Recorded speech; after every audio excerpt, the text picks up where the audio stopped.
చర్చికి సమయం అయిపోతే అసలు సంఘస్థంలో వచ్చేస్తున్నారు. ఇప్పుడు ఎలా బయట చూసి ఒక్క వెహికల్ కూడా లేదు. ఇప్పుడు ఎలా తొందరగా చర్చికి ఆలస్యం అయిపోయింది. బతికైపోయింది. నేను లోపల ఉండలేదు. ఏమన్నా వచ్చి నన్ను తీసుకెళ్ళిపోతే బాగుంది.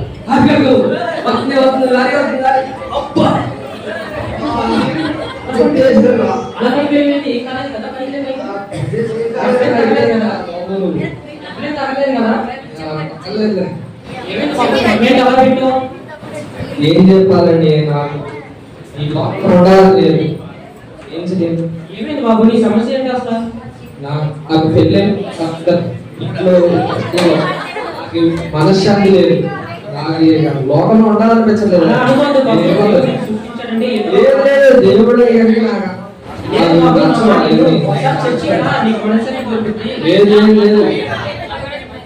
ఇంట్లో లేని మనశ్శాంతి ఎక్కడైనా దొరికిందా? లేదు.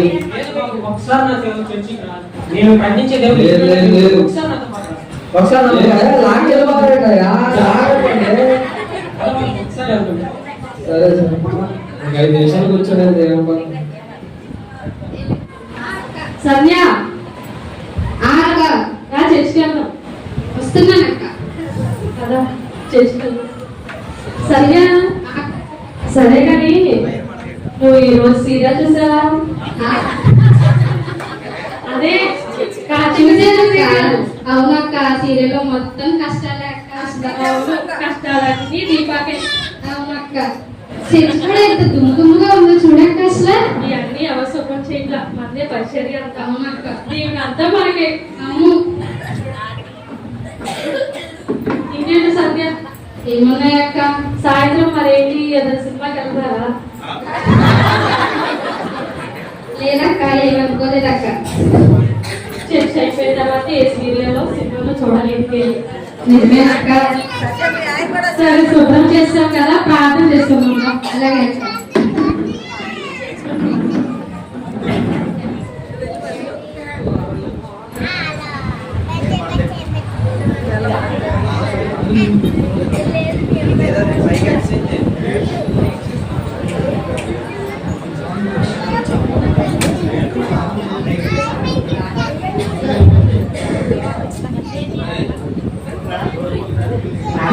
జరంగావా రాలేదు.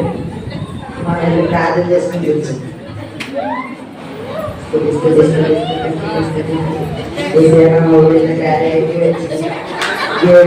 అన్ని నష్టాలు ఉంటుంది. అన్నీ అయిపోయి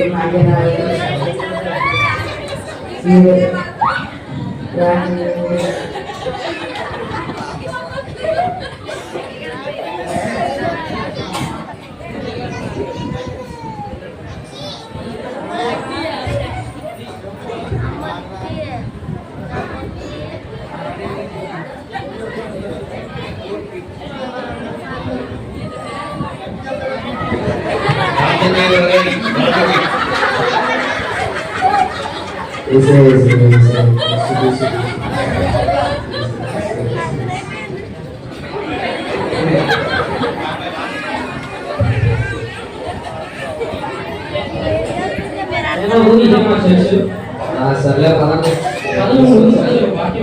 సరే కూర్చోండి. అలా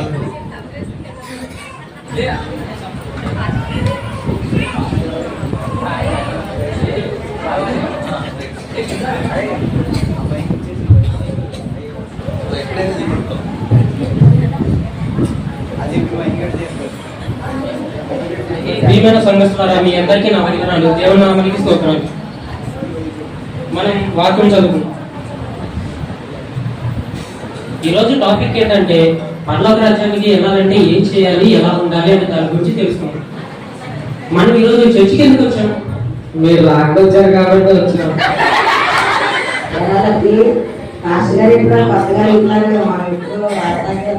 చర్చికి అలా కాదు బాబు, మనం పరలోక రాజ్యానికి ఎందుకు వచ్చామనే దాని గురించి తెలుసుకుందాం.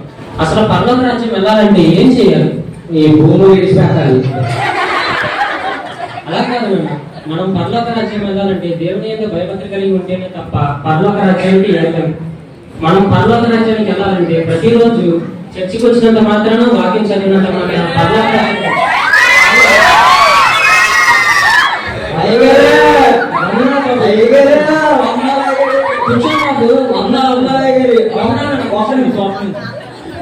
మీ అందరికీ ఆశీస్సులు.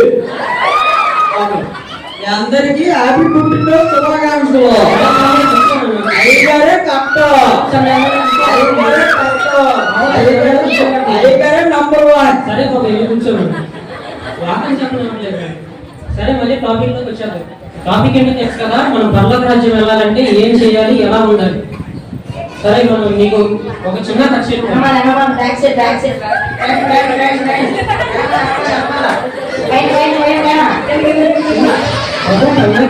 లేదు కదా. సరే మనం వాక్యం చదువుకుందాం. మీకు ఒక చిన్న కథ చెప్పాలి. అదేంటంటే ఒక రోజు యేసు ప్రభు దగ్గరికి ఒక అతను వచ్చి నేను పరలోక రాజ్యం వెళ్ళాలంటే ఏం చేయాలి అని అడుగుతాడు. అప్పుడు యేసయ్య చెప్తాడు దాని గురించి, మీరు పరలోక రాజ్యం వెళ్ళాలంటే ఎలా ఉండాలి అని దాని గురించి చెప్తాడు. ఏంట్రా ఉద్దేశం, ఏంట్రా కుటుంబంగా పట్టుకోరా, ఏదో తీసుకున్నా కదా బాబు.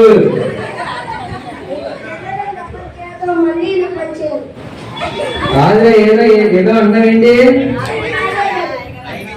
కాదండి, చంద్రసూరి బాబు ఏమో జీవంతో పోతుందని మానేసాడు, అందుకే చంద్రసూరి బాబుని దించాం. అయ్యారండి, వందాలండి. వందనా నాన్న, వెళ్ళి కూర్చోండి బాబు. చర్చికి ఏమైనా చేయాలా? చాలా మంది మీరు ముందు కూర్చోండి, వాక్యం చెప్పడం అంటే. సరే అయ్యారు, తర్వాత కలుద్దాం. సరే అయ్యగారే నంబర్ 1. సరే నాన్న, సరే నాన్న. మళ్ళీ ముందు వాక్యంలో వద్దాం. పరలోక రాజ్యం వెళ్ళాలంటే ఏం చేయాలని అడిగినప్పుడు యేసు ప్రభు అన్నాడు, మీ తల్లిని తండ్రిని సన్మానిస్తే తప్ప నువ్వు పరలోక రాజ్యం వెళ్ళవు అన్నాడు.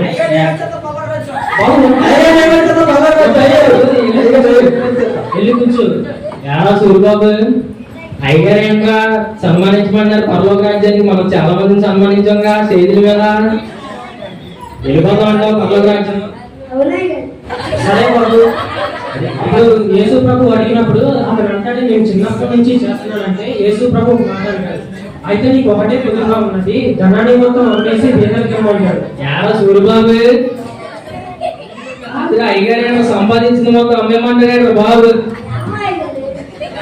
కాబట్టి మీకు అర్థమైంది ఏంటంటే ధనాపేక్ష ఉన్నవాళ్ళు పరలోక రాజ్యానికి వెళ్ళరు. అది మీకు అర్థమైంది అనుకుంటా. సరే అందరూ స్తోత్రం చెప్తాం. హల్లెలూయా. అయ్యగారే కరెక్ట్. సరే అసలే నాకు ఆ పక్కన ఎవరు ఎక్కువ మంది ఉండడానికి వీల్లేదు, అసలే బ్యాండ్లు ఎవరు కట్టడానికి వీల్లేదు, అసలే పొగలా మరి మామూలుగా ఉండకూడదు. అసలే మనం సంవత్సరానికి ఒకసారి వస్తాం గుడికి, మరి ఆ ఒక్కరోజైనా కుదురుగా మంచి శాతం ఉండేవండి. రైగారండి అయ్యారు. వందనాలు బాబు. ఏంటి బాబు ఇంత లేట్గా వస్తారు చర్చికి? తెలిసిందేగా అయ్యారు, మనం అసలే సెలబ్రిటీ, మరి ఫ్యాన్స్ బయట అసలు ఆ ఫోటోలు అన్ని మొత్తం. సరే బాబు వెళ్ళి కూర్చోండి, మీరు వాక్యం చెప్పండి. ఓకే వెళ్ళి కూర్చోండి. సరే నాన్న, మీకు ఇంకో కథ చెప్తాను. మీకు లాజర్ కథ అందరికీ తెలిసే ఉండదు కదా. ధనవంతుడు ఉంటాడు, ధనవంతుడికి ఎంత పలుకుబడి ఉన్నా సరే తను పరలోక రాజ్యానికి వెళ్ళలేదు, కానీ లాజర్ మాత్రం వెళ్తాడు. మీకు అర్థమైంది కదా, పలుకుబడి ఉన్నాక మాత్రాన పరలోక రాజ్యానికి ఎవరు వెళ్ళరు. సరే అందరికి అర్థమైంది అనుకుంటా. అర్థమైన అందరూ స్తోత్రం చెప్పండి. సరే అందరు లేచి నిలబడి సంతాపన పడుతుంది.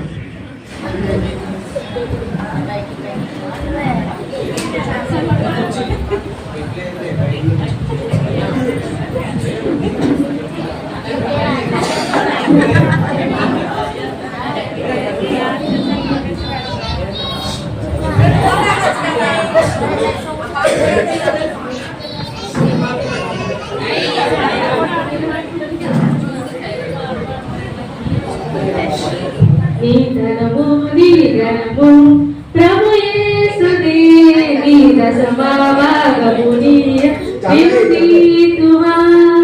వినుదీతువా నీ ధనము ప్రభు యేసుదే, నీ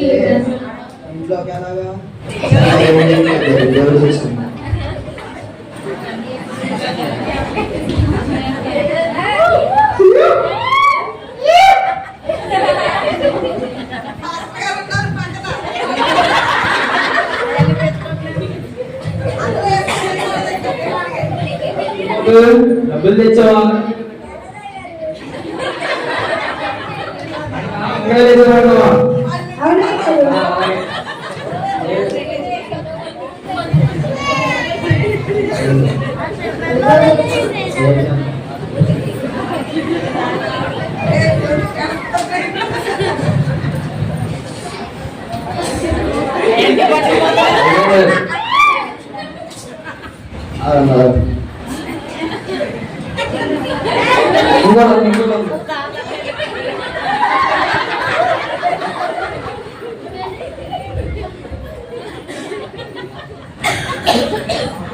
ఎలా ఉంది?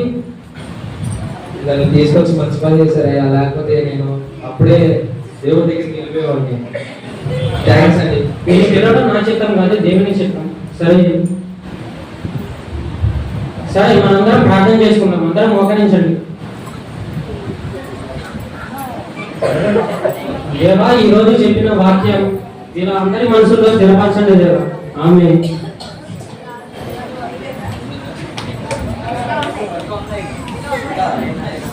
తీర్పు రాక సమయం. యేసయ్యా మాకు మీ రాజ్యంలో గౌరవం. నువ్వు మందిరం శుభ్రం చేసినంత మాత్రాన మందిరం శుభ్రం చేసినంత మాత్రాన, కుర్చీలు సరినంత మాత్రాన, పరిచయం చేసినంత మాత్రాన పర్వత రాజ్యం చేరరావు. కానీ నీ హృదయం శుద్ధిపరచుకో, నువ్వు నరకానికి వెళ్ళిపో. నేను నా సన్నిధికి వచ్చి వాక్యం విని అంగీకరించి నన్ను రక్షించాడుగా నీవు అంగీకరించావు. కాబట్టి భూలోకంలో నీతి శాంతి నీకు ఇస్తున్నాను. నువ్వు పరలోకానికి వెళ్ళిపో.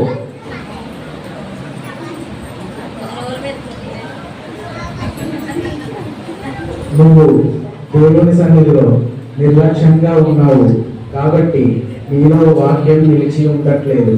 కాబట్టి నీ రాజ్యంలో స్థానం లేదు. నువ్వు నరకానికి వెళ్ళిపో. ఏంటేసయ్యా నన్ను నరకానికి వెళ్ళిపోమంటారా? మేము చర్చికి డైలీ వెళ్తాం తెలుసా? ఎన్ని సంఘాలు వేస్తామో తెలుసా? చర్చిలో గేమ్ ఆడని తెలుసా? ఎన్ని లక్షలు వెళ్తాం తెలుసా? మమ్మల్ని నరకానికి వెళ్ళిపోమంటారా?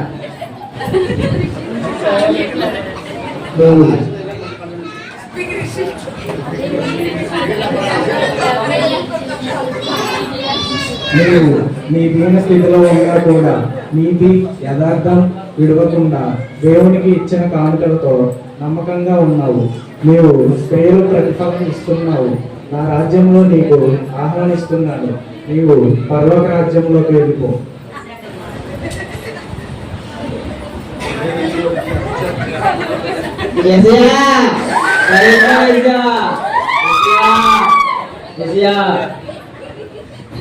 తాగుబోతులకు తిండిబోతులకు దేవుని రాజ్యంలో స్థానం లేదు. కాబట్టి నువ్వు నరకానికి వెళ్ళిపో. ఏంటేసా అందరూ తెలుసా అసలు నీకు? నేను ప్రతి వారం తెచ్చుకొస్తా, ప్రతి వారం నీకు గుడి మానుకుంటా. అలాంటిది నన్ను నరకానికి పోమంటావా? నీకు పరలోక రాజ్యంలో స్థానం లేదు, కానీ నువ్వు నరకానికి వెళ్ళిపో. ఏంటయ్యా చెప్పండి యేసు ప్రభుకి. అప్పుడు నేను చెప్పినంత మాత్రాన ఏమీ జరగదు. ఇది దేవుని రాజ్యం, దేవుని ఇష్టం.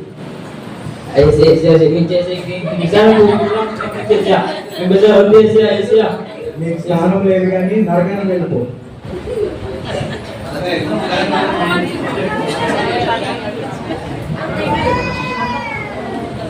నీ పలుకుబడితో నీ పేరు ప్రఖ్యాతులతో పరలోక రాజ్యం చేరలేవు, కానీ నువ్వు కూడా నరకానికి వెళ్ళిపో. అసలు మనకి బయట ఎంత ఫాలో అయినట్టు తెలుసా? అందరూ నన్ను పూజిస్తారు, మీరైతే నన్ను నరకానికి పంపించేస్తా. నీకేం పేరున్నా, నీకే హోదా ఉన్నా సరే నీ హృదయాన్ని శుద్ధిపరచలేదు. కాబట్టి నువ్వు నరకానికి వెళ్ళిపో.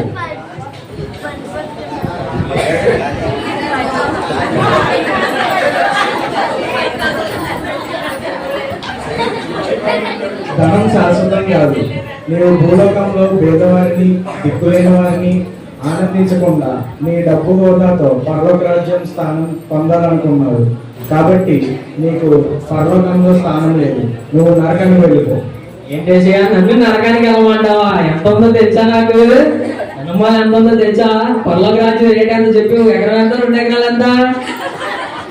నీకు భూలోకంలో పేదవారిని, దిక్కులేని వారిని ఆనందించకుండా నీ డబ్బు హోదాలో పరలోక రాజ్యంలో స్థానం పొందలేవు. కాబట్టి నువ్వు నరకానికి వెళ్ళిపో. దారాజుల బాబు నరకానికి అంట దేవుడు మనం వదలలేదా?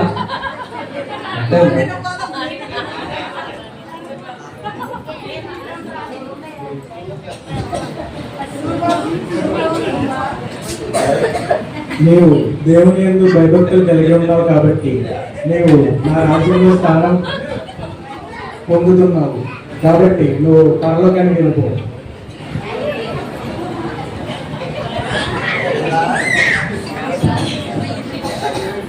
ఇది ప్రతి ఒక్కరు తెలుసుకోవాల్సిన విషయం.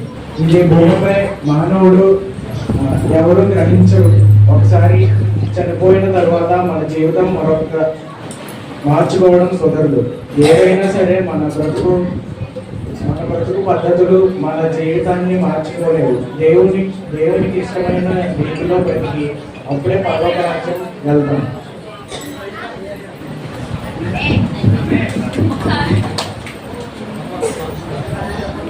దయచేసి అందరూ చప్పట్లు కొట్టండి.